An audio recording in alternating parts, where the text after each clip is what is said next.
বিশ্বাস শব্দটা ছোট হলেও এর গভীরতা কিন্তু অনেক বেশি।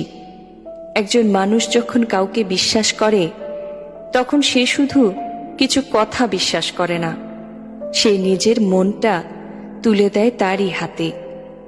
নিজের ভয়, কষ্ট, দুর্বলতা সবকিছু নিঃসংকোচে ভাগ করে নেয়, কারণ সে জানে এই মানুষটা তাকে কখনোই ভাঙবে না।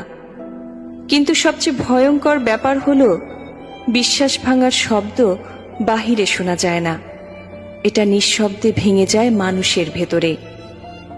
একটা মিথ্যা, একটা লুকানো সত্য কিংবা একটা প্রতারণাই যথেষ্ট পুরো সম্পর্কটাকে দুর্বল করে দেওয়ার জন্য। যে মানুষটা একসময় চোখ বন্ধ করে বিশ্বাস করত, সে ধীরে ধীরে সন্দেহ করতে শেখে।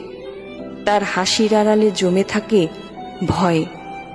সে আর আগের মতো নিশ্চিন্তে ভালোবাসতে পারে না, কারণ ভাঙা বিশ্বাস ঠিক গ্লাসের মতো, জোড়া লাগলেও ফাটলের দাগ ঠিকই থেকে যায়।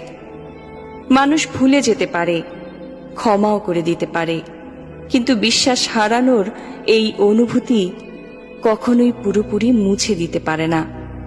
কারণ বিশ্বাস একবার ভেঙে গেলে সম্পর্ক বেঁচে থাকলেও অনুভূতিগুলো ধীরে ধীরে মরে যেতে থাকে। তাই কাউকে ভালোবাসলে তার বিশ্বাস নিয়ে কখনো খেলবেন না, কারণ ভালোবাসা হারালে হয়তো মানুষ নতুন করে বাঁচতে শিখে যায়, কিন্তু বিশ্বাস হারালে মানুষ ভেতর থেকে বদলে যায়।